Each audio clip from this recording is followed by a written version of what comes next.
Video is for anyone who is on student visa who is tired of hearing the word or the sentence, you don't have UK experience.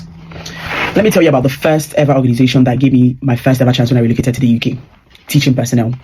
I started as a teaching assistant in reception class, moved up to primary schools, and eventually they started posting me to colleges and high schools and all of that.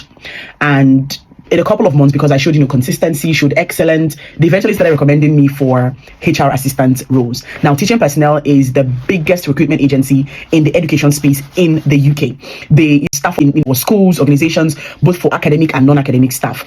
Now, let us talk a little bit about UK experience. When recruiters, organizations, hiring managers, you start to talk about UK experience, they don't necessarily mean about geographical location. It's not about have you physically worked with a UK organization or within the geographical location of the UK. What they mean by UK experience is, does your previous experience translate effectively, smoothly, in alignment to the UK job market and what UK recruiters and hiring managers are looking for? So when they say you don't have UK experience, it could be your CV, it could be how you're talking about your experiences, it could be the descriptiveness of your storytelling.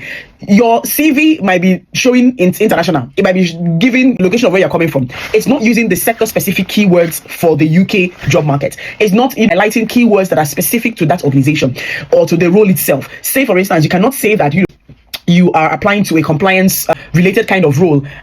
I'm not seeing GDPR. I'm not seeing you relate to data protection. I'm not seeing you talk about your data accuracy, data integrity. You cannot say that you are applying to a clinical space and you don't know about infection control. You don't know about escalation. I'm not seeing those words that are specific to the sector or the role that you're applying to. So the thing is, you might have transferable skills, but if you're not showing it properly, nobody would have your time. I hope that makes sense. Now, agencies like Teaching Personnel are very powerful. It kind of like help you get your foot into the door. And like I said, this video is for students. You're on a student visa, you're on a skilled worker visa, you want that extra 20 hours, hit up Teaching Personnel today.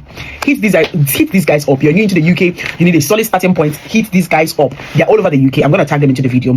And I would say this, don't overthink it. If you've ever taught in your Sunday school, if you've ever led children's group, you've ever been a coach, a teens coach or mentor in your church, your religious organization, you've got already the transferable skills, right? So don't overthink it. Again, don't overthink it. As long as you can use those places as your references, how to tailor your CV properly, hit these guys up. If you don't know how to tailor your CV, hit the link in my bio and reach out to Teaching Personnel today.